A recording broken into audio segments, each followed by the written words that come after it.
When you first open up Photoshop, you are greeted by an absurd amount of windows. And if you try figuring out what every single one of them is you are going to be so overloaded with confusion. I mean, look at this. This is insane. There are over 1,000 options, probably over 10,000 options listed if you start combining all of these. And I want you to do something for me.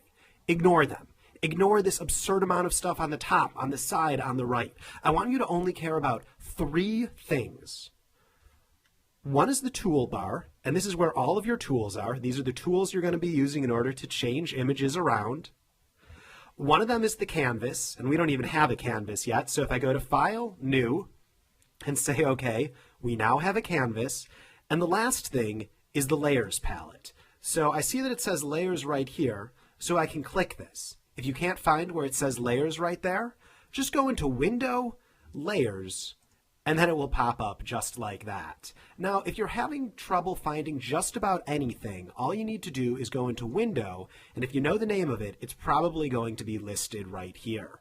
Now, something else that you'll note is there's a little arrow icon right here. If I click it, things expand a little bit more, and if I double-click this or double-click this, it just allows me to play with the interface a little bit. So I'm just kind of double-clicking these tabs.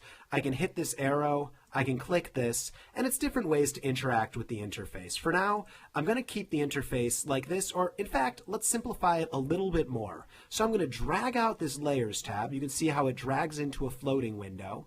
And I am going to close this, and in fact, I'm going to drag this out right here. I'm going to hit X. See how it has an X right there? Just to get rid of them. So now, literally, the only things we have, here, let's drag this back to the side.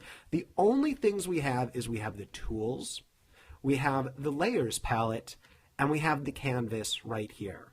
And that's all I want you to worry about. And again, if you don't know where the Layers palette is, just go into Window, click on Layers, and you're good. All right, now we're all on the same page.